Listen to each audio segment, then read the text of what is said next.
2004년 10월 가평의 한 작은 마을에서 박민수 가족이 하룻밤 사이에 사라졌다. 아버지 박민수, 어머니 이경희, 그리고 12살 딸 박수진. 세 사람이 모두 한꺼번에 증발해버린 것이다. 집안에는 저녁 식사가 그대로 남아있었고 텔레비전은 켜져 있었으며 현관문은 열려 있었다. 마치 잠깐 나갔다가 돌아올 것처럼. 하지만 그들은 돌아오지 않았다. 21년이 지난 지금까지도. 그런데 2025년 3월 가평군 청평호 인근 늪지대에서 한 구의 시신이 발견되었다. 아버지 박민수, 어머니 이경희, 그리고 12살 딸 박수진.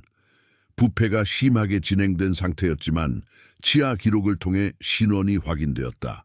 부패가 심하게 진행된 상태였지만 치아 기록을 통해 신원이 확인되었다. 하지만 이것은 시작에 불과했다. 부검 결과는 모든 사람을 충격에 빠뜨렸다. 박민수는 2004년에 죽지 않았다. 그는 최소 2020년까지 살아있었다. 16년 동안 어디서 무엇을 하며 살았던 것일까? 그리고 나머지 가족은 어디에 있는 것일까? 그런데 늪에서 발견된 박민수의 시신에서 나온 DNA 검사 결과는 더욱 충격적이었다. 그의 손톱 밑에서 다른 사람의 혈흔이 발견된 것이다. 그것도 2명의 서로 다른 DNA가 세 사람이 모두 한꺼번에 증발해버린 것이다. 여러분이 지금 이 이야기를 듣고 계신다면 구독 버튼을 눌러주시고 좋아요도 잊지 말아주세요. 그리고 댓글로 어느 나라, 어느 도시에서 이 이야기를 듣고 계신지 알려주세요. 여러분의 이야기도 언젠가는 들려드릴 수 있을 테니까요. 1962년생으로 42살이었던 그는 성실하고 가족을 사랑하는 남자로 알려져 있었다. 이웃들의 증언에 따르면 술도 거의 마시지 않았고 도박이나 여자 문제도 없었다. 아내 이경희와는 1990년에 결혼했고 수진이는 그들의 늦둥이 딸이었다. 하지만 실종 직전 몇 달 동안 박민수의 행동에는 분명히 이상한 점들이 있었다. 가장 먼저 이를 눈치챈 것은 아내 이경희였다. 남편이 밤늦게 혼자 나가는 일이 잦아졌고 전화 통화를 할 때면 항상 문을 닫고 작은 목소리로 이야기했다. 이경희는 친구들에게 남편이 요즘 이상하다고 털어놓기도 했다. 특히 밤에 잠꼬대를 하면서 누군가의 이름을 부르는 일이 많아졌다고 했다. 철물점 단골 손님이었던 김철호 씨는 박민수가 지난 6개월 동안 이상한 물건들을 많이 주문했다고 증언했다. 대량의 밧줄, 삽, 플라스틱 시트, 그리고 석회, 이런 물품들을 누가 주문했는지 물어보면 박민수는 항상 애매하게 대답했다. 건설 현장에서 쓴다고 하거나 단골 고객이 주문했다고 하거나. 하지만 김철호 씨가 보기에는 그런 물품들이 일반적인 건설 현장에서 사용되는 조합이 아니었다. 하지만 실종 직전 몇 달 동안 박민수의 행동에는 분명히 이상한 점들이 있었다. 가장 먼저 이를 눈치챈 것은 아내 이경희였다. 남편이 밤늦게 혼자 나가는 일이 잦아졌고 전화 통화를 할 때면 항상 문을 닫고 작은 목소리로 이야기했다. 이경희는 친구들에게 남편이 요즘 이상하다고 털어놓기도 했다. 특히 밤에 잠꼬대를 하면서 누군가의 이름을 부르는 일이 많아졌다고 했다. 박민수는 당시 가평에서 작은 철물점을 운영하는 평범한 가장이었다. 더욱 이상한 것은 박민수가 최근 들어 돈에 대해 매우 신경을 쓰기 시작했다는 점이었다. 평소에는 가계부도 제대로 쓰지 않던 사람이 갑자기 모든 수입과 지출을 꼼꼼히 기록하기 시작했다. 그리고 은행에 자주 들르면서 통장 정리를 했다. 이경희는 남편에게 왜 그러냐고 물었지만 박민수는 그냥 앞으로를 대비해서라고만 답했다. 실종 당일인 2004년 10월 15일, 박민수는 평소와 다름없이 철물점을 운영했다. 오전 9시에 가게 문을 열고 점심시간에는 집에 와서 이경희가 해준 된장찌개를 먹었다. 오후에는 몇 명의 단골 손님들이 와서 물건을 사갔다. 오후 6시경 가게 문을 닫고 집으로 돌아갔다. 이웃 김영자 씨는 그날 저녁 7시쯤 박 씨 집에서 나오는 저녁 냄새를 맡았다고 증언했다. 김치찌개 냄새였다고 기억하고 있었다. 2004년 10월 가평의 한 작은 마을에서 박민수 가족이 하룻밤 사이에 사라졌다. 더욱 이상한 것은 박민수가 최근 들어 돈에 대해 매우 신경을 쓰기 시작했다는 점이었다. 평소에는 가계부도 제대로 쓰지 않던 사람이 갑자기 모든 수입과 지출을 꼼꼼히 기록하기 시작했다. 그리고 은행에 자주 들르면서 통장 정리를 했다. 이경희는 남편에게 왜 그러냐고 물었지만 박민수는 그냥 앞으로를 대비해서라고만 답했다. 마치 잠깐 나갔다가 돌아올 것처럼. 하지만 그들은 돌아오지 않았다. 가평 지역 주민들 사이에서는 오래전부터 이상한 소문이 돌고 있었다. 청평호 근처에서 밤마다 들리는 아이의 울음소리, 새벽에 목격되는 여자의 그림자, 그리고 2004년 이후로 계속해서 발생하는 실종 사건들. 경찰은 이를 단순한 미신이라고 일축했지만 주민들은 알고 있었다. 이 모든 것이 박민수 가족의 실종과 연결되어 있다는 것을. 그런데 그날 밤 10시쯤 박민수 집 근처에 살던 이웃들이 이상한 소리를 들었다고 증언했다. 무언가 무거운 것을 끄는 소리, 그리고 자동차 문이 닫히는 소리. 하지만 박민수의 차는 다음 날 아침에도 집 앞에 그대로 주차되어 있었다. 그렇다면 그날 밤 누구의 차였을까? 박민수였다. 다음 날 아침 수진이가 학교에 나오지 않자 담임교사인 최미영 선생님이 집에 전화를 걸었다.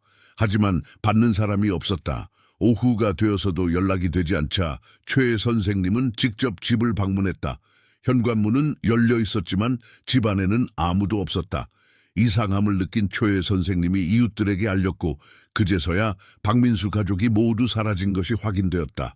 여러분이 지금 이 이야기를 듣고 계신다면 구독 버튼을 눌러주시고 좋아요도 잊지 말아주세요. 그리고 댓글로 어느 나라 어느 도시에서 이 이야기를 듣고 계신지 알려주세요.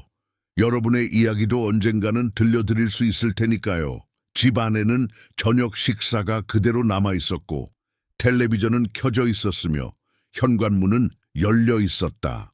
당시 수사를 담당했던 가평경찰서의 정태원 경위는 이 사건을 지금도 생생히 기억하고 있다. 현장에는 외부 침입의 흔적이 전혀 없었다. 돈이나 귀중품도 그대로 남아 있었다. 가족들의 옷가지와 생필품도 모두 제자리에 있었다. 마치 잠깐 산책을 나간 것처럼 보였다. 하지만 박민수의 지갑과 휴대폰은 집에 남겨져 있었다. 이경희의 핸드백과 수진이의 학용품도 마찬가지였다. 정태원 경위가 가장 이상하게 생각했던 것은 저녁 식사 상황이었다. 식탁에는 3사람분의 밥그릇과 반찬이 그대로 놓여 있었는데 밥은 절반 정도 먹은 상태였다. 김치찌개 냄비도 아직 따뜻했다. 마치 식사 도중에 갑자기 어디론가 나간 것처럼 보였다. 하지만 그렇다면 왜 현관문을 열어놓고 갔을까? 그리고 왜 아무것도 가져가지 않았을까? 경찰은 모든 가능성을 검토했다. 가족 단위 자살, 야반 도주, 납치, 사고사. 하지만 어떤 가설도 명확한 증거를 뒷받침하지 못했다. 박민수의 사업은 비교적 안정적이었고 큰 빚도 없었다. 가족 관계도 겉보기에는 원만해 보였다. 실종 전날까지도 수진이는 친구들과 평범하게 놀았고 이경희는 동네 부녀회 모임에 참석했다. 하지만 수사가 진행되면서 박민수 가족의 생활에 숨겨진 면들이 하나둘씩 드러나기 시작했다. 그리고 그 모든 것들이 하나의 끔찍한 진실을 향해 수렴되고 있었다. 수사 과정에서 가장 먼저 의심을 받은 것은 박민수 자신이었다. 경찰은 그가 가족을 해치고 도망쳤을 가능성을 검토했다. 하지만 이 가설에는 여러 문제가 있었다. 우선 박민수의 차가 집에 그대로 있었고 그의 통장에서 돈이 인출된 흔적도 없었다. 더욱이 박민수는 운전면허도 없었고 대중교통을 이용해서 멀리 갈 만한 상황도 아니었다. 그렇다면 외부 범행일 가능성은 어떨까? 정태원 경위는 박민수 가족과 원한 관계에 있을 만한 사람들을 모두 조사했다. 하지만 박민수는 성격이 온순하고 다툼을 피하는 타입이었다. 철물점을 운영하면서도 손님들과 마찰을 빚은 적이 거의 없었다. 이경희 역시 동네에서 인기가 좋았고 수진이는 평범한 초등학생이었다. 하지만 수사가 깊어질수록 박민수 가족의 생활에는 겉으로 드러나지 않은 어두운 면들이 있었다는 것이 밝혀졌다. 가장 먼저 발견된 것은 박민수의 비밀 계좌였다. 그는 아내 몰래 다른 은행에 통장을 만들어 두고 있었고 그 계좌에는 상당한 금액이 저축되어 있었다. 철물점 수입만으로는 설명하기 어려운 돈이었다. 하지만 여전히 설명되지 않는 부분들이 많았다. 박민수가 정말로 한미경 씨를 살해했다면 왜 증거를 자신의 창고에 숨겨두었을까? 그리고 그의 가족은 이 사실을 알고 있었을까? 만약 알고 있었다면 그들도 공범이었을까? 아니면 박민수의 범행을 알게 된 후 위험을 느끼고 도망친 것일까? 정태원 경위가 가장 이상하게 생각했던 것은 저녁 식사 상황이었다. 식탁에는 3사람분의 밥그릇과 반찬이 그대로 놓여 있었는데 밥은 절반 정도 먹은 상태였다. 김치찌개 냄비도 아직 따뜻했다. 마치 식사 도중에 갑자기 어디론가 나간 것처럼 보였다. 하지만 그렇다면 왜 현관문을 열어놓고 갔을까? 그리고 왜 아무것도 가져가지 않았을까? 수사 과정에서 가장 먼저 의심을 받은 것은 박민수 자신이었다. 경찰은 그가 가족을 해치고 도망쳤을 가능성을 검토했다. 하지만 이 가설에는 여러 문제가 있었다. 우선 박민수의 차가 집에 그대로 있었고 그의 통장에서 돈이 인출된 흔적도 없었다. 더욱이 박민수는 운전면허도 없었고 대중교통을 이용해서 멀리 갈 만한 상황도 아니었다. 그렇다면 외부 범행일 가능성은 어떨까? 정태원 경위는 박민수 가족과 원한 관계에 있을 만한 사람들을 모두 조사했다. 하지만 박민수는 성격이 온순하고 다툼을 피하는 타입이었다. 철물점을 운영하면서도 손님들과 마찰을 빚은 적이 거의 없었다. 이경희 역시 동네에서 인기가 좋았고 수진이는 평범한 초등학생이었다. 경찰은 이 돈의 출처를 추적하기 시작했다. 그 과정에서 박민수가 최근 몇 년 동안 이상한 사람들과 만나고 있었다는 증언들이 나오기 시작했다. 철물점 근처에서 목격된 낯선 남자들, 박민수와 함께 술을 마시는 모습을 본 사람들, 하지만 이들의 신원을 파악하기는 어려웠다. 그런데 수사 중에 결정적인 단서가 발견되었다. 박민수의 철물점 뒤편에 있는 창고에서 이상한 물건들이 발견된 것이다. 창고 바닥에는 최근에 파헤쳐진 흔적이 있었고 그 아래에서 여성용 옷가지와 신발이 나왔다. 하지만 그것들은 이경이나 수진이의 것이 아니었다. 완전히 다른 사람의 것이었다. 당시 수사를 담당했던 가평경찰서의 정태원 경위는 이 사건을 지금도 생생히 기억하고 있다. 현장에는 외부 침입의 흔적이 전혀 없었다. 돈이나 귀중품도 그대로 남아 있었다. 가족들의 옷가지와 생필품도 모두 제자리에 있었다. 마치 잠깐 산책을 나간 것처럼 보였다. 하지만 박민수의 지갑과 휴대폰은 집에 남겨져 있었다. 이경희의 핸드백과 수진이의 학용품도 마찬가지였다. 경찰은 모든 가능성을 검토했다. 가족 단위 자살, 야반 도주, 납치, 사고사. 하지만 어떤 가설도 명확한 증거를 뒷받침하지 못했다. 박민수의 사업은 비교적 안정적이었고 큰 빚도 없었다. 가족 관계도 겉보기에는 원만해 보였다. 실종 전날까지도 수진이는 친구들과 평범하게 놀았고 이경희는 동네 부녀회 모임에 참석했다.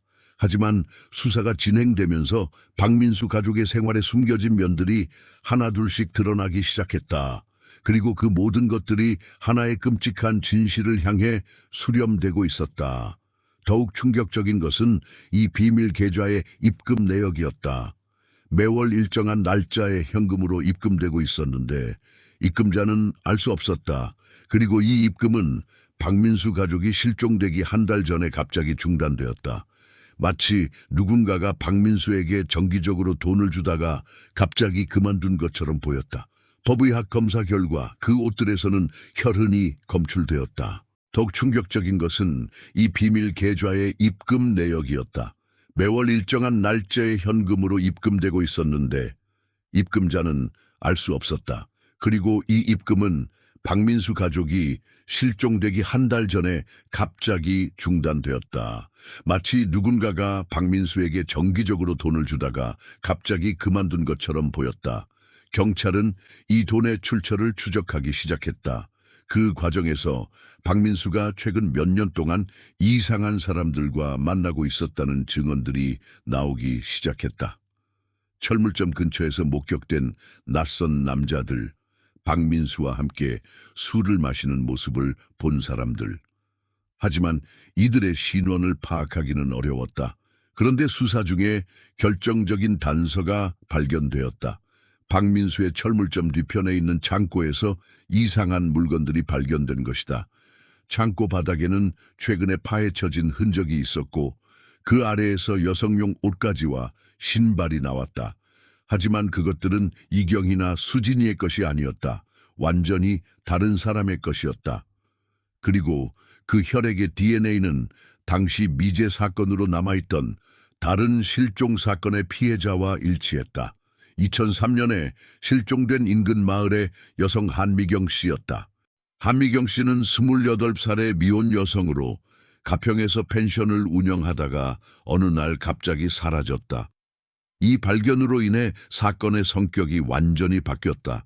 박민수는 단순한 실종자가 아니라 살인 용의자가 되었다. 경찰은 박민수가 한미경 씨를 살해하고 시신을 은닉했을 가능성을 검토하기 시작했다. 그리고 그 과정에서 박민수 가족의 실종이 이 살인 사건과 연관되어 있을 가능성도 제기되었다. 이 발견으로 인해 사건의 성격이 완전히 바뀌었다. 박민수는 단순한 실종자가 아니라 살인 용의자가 되었다. 경찰은 박민수가 한미경 씨를 살해하고 시신을 은닉했을 가능성을 검토하기 시작했다. 그리고 그 과정에서 박민수 가족의 실종이 이 살인 사건과 연관되어 있을 가능성도 제기되었다.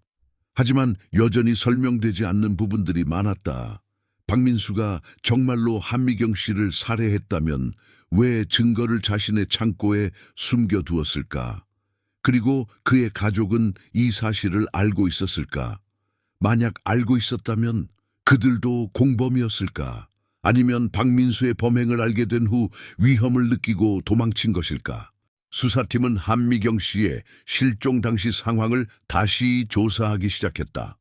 한미경 씨는 실종 당일 박민수의 철물점에서 펜션 수리용 자재를 구입한 것으로 확인되었다.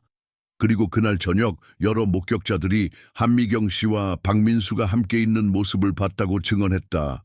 하지만 당시에는 단순한 업무상 만남으로 여겨져서 크게 주목받지 않았다. 이번에는 남성의 시신이었는데 신원 확인 결과 2002년에 실종된 서울의 사업가 김정호 씨였다. 김정호 씨는 가평에 별장을 짓기 위해 자주 이 지역을 방문했던 사람이었다. 수사팀은 한미경 씨의 실종 당시 상황을 다시 조사하기 시작했다. 한미경 씨는 실종 당일 박민수의 철물점에서 펜션 수리용 자재를 구입한 것으로 확인되었다. 그리고 그날 저녁 여러 목격자들이 한미경 씨와 박민수가 함께 있는 모습을 봤다고 증언했다. 하지만 당시에는 단순한 업무상 만남으로 여겨져서 크게 주목받지 않았다. 이제 사건의 규모가 상상을 초월하기 시작했다. 박민수와 한미경 씨가 연쇄 살인에 연루되어 있을 가능성이 제기된 것이다. 그리고 박민수 가족의 실종은 이 모든 범죄가 발각될 위험을 느낀 누군가의 소행일 수도 있었다. 경찰은 이종석의 행적을 추적하기 시작했다. 그 결과 놀라운 사실이 밝혀졌다. 이종석은 실제로는 이종석이 아니었다. 그는 가짜 신분증을 사용하고 있었고 진짜 이름은 최영수였다. 이제 사건의 규모가 상상을 초월하기 시작했다. 박민수와 한미경 씨가 연쇄 살인에 연루되어 있을 가능성이 제기된 것이다. 그리고 박민수 가족의 실종은 이 모든 범죄가 발각될 위험을 느낀 누군가의 소행일 수도 있었다. 경찰은 2002년부터 2004년까지 가평 지역에서 발생한 모든 실종 사건을 다시 검토하기 시작했다. 그 결과 총 5명의 실종자가 박민수나 한미경 씨와 접점이 있었다는 것이 확인되었다. 모두 외지에서 온 사람들이었고 가족이나 지인들이 적어서 실종 신고가 늦게 접수된 경우들이었다. 하지만 이 모든 추측들도 박민수 가족 자체의 실종을 설명하지는 못했다. 박민수가 정말로 연쇄 살인범이었다면 그는 왜 갑자기 가족과 함께 사라진 것일까? 그리고 21년 후 늪에서 발견된 그의 시신은 무엇을 의미하는 것일까? 2025년 3월 청평호 인근 늪지대에서 박민수의 시신이 발견된 것은 우연이었다. 환경부에서 늪지 생태계 조사를 하던 중 발견된 것이었다. 시신은 심하게 부패한 상태였지만 치아 기록을 통해 신원이 확인되었다. 하지만 부검 결과는 모든 사람을 충격에 빠뜨렸다. 박민수는 2004년에 죽지 않았다. 법의학자들의 분석에 따르면 그는 최소 2020년까지는 살아있었다. 시신의 상태와 부패 정도를 고려할 때 사망 시점은 2020년에서 2022년 사이로 추정되었다. 그렇다면 박민수는 16년 동안 어디서 무엇을 하며 살았던 것일까? 경찰은 즉시 재수사에 착수했다.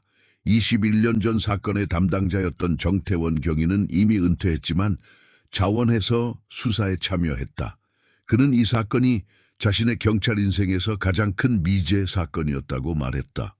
이 발견으로 인해 사건에 대한 관점이 완전히 바뀌었다. 박민수는 살인범이 아니라 누명을 쓴 피해자였을 가능성이 높아진 것이다. 진짜 범인은 따로 있었고 그는 박민수에게 죄를 뒤집어 씌우려고 했던 것이다.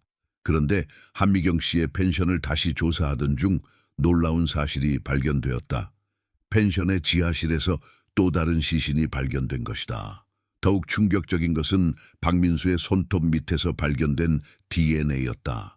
2명의 서로 다른 사람의 혈흔이 검출되었는데 그중 하나는 이경희의 것이었고 다른 하나는 신원 미상의 여성 것이었다. 이는 박민수가 죽기 직전에 격렬한 몸싸움을 벌였다는 것을 의미했다. 경찰은 즉시 재수사에 착수했다. 21년 전 사건의 담당자였던 정태원 경위는 이미 은퇴했지만 자원해서 수사에 참여했다. 그는 이 사건이 자신의 경찰 인생에서 가장 큰 미제 사건이었다고 말했다. 새로운 수사팀은 2004년 당시 놓쳤을 수도 있는 단서들을 다시 찾기 시작했다. 그 과정에서 놀라운 사실이 밝혀졌다. 박민수의 철물점 창고에서 발견되었던 한미경 씨의 옷가지를 다시 정밀 분석한 결과 그 옷들이 실제로는 한미경 씨가 입고 있던 것이 아니라는 것이 확인된 것이다. DNA 검사 결과 그 옷들에 묻어있던 혈액은 한미경 씨의 것이 맞았지만 옷 자체에서는 한미경 씨의 DNA가 검출되지 않았다. 이는 누군가가 한미경 씨를 살해한 후 그녀의 피를 다른 옷에 묻혀서 증거를 조작했다는 것을 의미했다. 그리고 그 조작된 증거를 박민수의 창고에 숨겨둔 것이었다. 그렇다면 진짜 범인은 누구였을까? 이 발견으로 인해 사건에 대한 관점이 완전히 바뀌었다. 박민수는 살인범이 아니라 누명을 쓴 피해자였을 가능성이 높아진 것이다. 진짜 범인은 따로 있었고 그는 박민수에게 죄를 뒤집어 씌우려고 했던 것이다. 수사팀은 2004년 당시 박민수와 접촉했던 모든 사람들을 다시 조사하기 시작했다. 그 과정에서 한 명의 인물이 주목을 받았다. 박민수의 철물점 단골 손님이었던 이종석이라는 남자였다. 이종석은 당시 가평에서 건설업을 하던 사람으로 박민수에게서 자재를 자주 구입했다. 그런데 2004년 10월 이후로 그도 갑자기 사라져버렸다. 당시에는 사업 실패로 인한 야반도주로 여겨졌지만 지금 생각해보니 박민수 가족의 실종과 시기가 일치했다. 그리고 최영수는 1990년대에 서울에서 여러 건의 사기 사건에 연루되어 수배 중이던 인물이었다.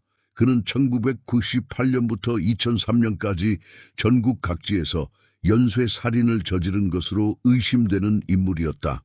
하지만 증거 부족으로 기소되지 못했고 2003년 이후로는 완전히 자취를 감춘 상태였다. 경찰은 현재 최영수의 행방을 추적하고 있다. 이제 모든 퍼즐이 맞춰지기 시작했다.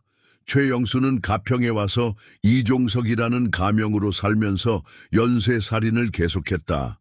한미경 씨와 김정호 씨, 그리고 다른 실종자들도 모두 그의 희생자였다. 그리고 박민수는 우연히 그의 범행을 목격하거나 알게 되었을 것이다. 최영수는 박민수를 입막음하기 위해 그의 가족을 인질로 잡았다. 그리고 박민수에게 자신의 범행에 대한 증거를 조작하도록 강요했다. 박민수의 창고에서 발견된 한미경 씨의 옷까지도 최영수가 심어놓은 것이었다. 그리고 2004년 10월 15일 밤 마침내 최영수와 마지막 대결을 벌였다. 그 대결에서 박민수는 가족을 구하지 못했다. 이경희와 수진이는 그날 밤 최영수에 의해 살해되었을 것이다. 하지만 박민수는 살아남았다. 최영수는 박민수를 죽이지 않고 어딘가에 감금했다. 아마도 나중에 필요할 때 이용하기 위해서였을 것이다. 박민수의 시신이 발견된 늪지대에서는 추가 수색이 진행되고 있다. 이경희와 수진이의 시신도 이 근처 어딘가에 있을 가능성이 높다. 박민수는 16년 동안 최영수의 감시하에 살았다. 그는 최영수의 범죄에 이용당했고 동시에 언젠가는 복수할 기회를 노렸다. 그리고 2020년경 마침내 그 기회가 왔다. 최영수가 나이가 들어 예전만큼 조심스럽지 못하게 되었을 때 박민수는 반격을 시도했다. 최영수는 박민수를 입막음하기 위해 그의 가족을 인질로 잡았다. 그리고 박민수에게 자신의 범행에 대한 증거를 조작하도록 강요했다. 박민수의 창고에서 발견된 한미경 씨의 옷까지도 최영수가 심어놓은 것이었다. 하지만 그 시도는 실패로 끝났다. 최영수는 박민수를 죽였고 시신을 늪에 버렸다. 그리고 자신도 어딘가로 사라져 버렸다. 아마도 다른 지역으로 가서 새로운 신분으로 살고 있을 것이다. 하지만 그는 이미 70대 노인이 되었고 살아있는지조차 확실하지 않다. 설령 살아있다고 해도 그를 찾아내기는 쉽지 않을 것이다. 이 사건은 우리에게 많은 것을 생각하게 한다. 평범해 보이는 일상 속에 숨겨진 어둠, 선량한 사람들이 악의 희생양이 되는 현실, 그리고 진실이 밝혀지기까지 걸리는 긴 시간. 하지만 21년이라는 세월이 흐른 지금 그들을 찾을 수 있을지는 미지수다. 이제 모든 퍼즐이 맞춰지기 시작했다. 최영수는 가평에 와서 이종석이라는 가명으로 살면서 연쇄살인을 계속했다. 한미경 씨와 김정호 씨, 그리고 다른 실종자들도 모두 그의 희생자였다. 그리고 박민수는 우연히 그의 범행을 목격하거나 알게 되었을 것이다. 지금도 어딘가에서는 박민수와 같은 사람들이 고통받고 있을지도 모른다. 그들의 목소리에 귀 기울이고 진실을 찾기 위해 노력하는 것이 우리가 할 수 있는 일이다. 그리고 언젠가는 모든 진실이 밝혀지고 정의가 실현되기를 바란다. 최영수의 과거를 조사하던 중 더욱 충격적인 사실이 드러났다. 박민수는 16년 동안 고통 속에서 살았지만 끝까지 가족에 대한 사랑과 정의에 대한 믿음을 포기하지 않았다. 여러분은 이 이야기를 들으면서 어떤 생각이 드셨나요? 만약 여러분의 주변에서 이상한 일이 일어난다면 그냥 넘어가지 마시고 관심을 가져주세요. 작은 관심이 누군가의 생명을 구할 수도 있으니까요. 그리고 여러분도 알고 있는 미스터리한 이야기가 있다면 댓글로 들려주세요. 언젠가는 그 이야기도 함께 나눌 수 있을 테니까요. 하지만 그 시도는 실패로 끝났다. 최영수는 박민수를 죽였고 시신을 늪에 버렸다. 그리고 자신도 어딘가로 사라져 버렸다. 아마도 다른 지역으로 가서 새로운 신분으로 살고 있을 것이다. 하지만 박민수는 끝까지 저항했다. 그는 가족을 구하기 위해 최영수의 요구에 따르는 척하면서도 언젠가는 진실이 밝혀질 것이라는 희망을 버리지 않았다. 지금도 어딘가에서는 박민수와 같은 사람들이 고통받고 있을지도 모른다. 그들의 목소리에 귀 기울이고 진실을 찾기 위해 노력하는 것이 우리가 할 수 있는 일이다. 그리고 언젠가는 모든 진실이 밝혀지고 정의가 실현되기를 바란다. 여러분은 이 이야기를 들으면서 어떤 생각이 드셨나요? 만약 여러분의 주변에서 이상한 일이 일어난다면 그냥 넘어가지 마시고 관심을 가져주세요. 작은 관심이 누군가의 생명을 구할 수도 있으니까요. 그리고 여러분도 알고 있는 미스터리한 이야기가 있다면 댓글로 들려주세요. 언젠가는 그 이야기도 함께 나눌 수 있을 테니까요.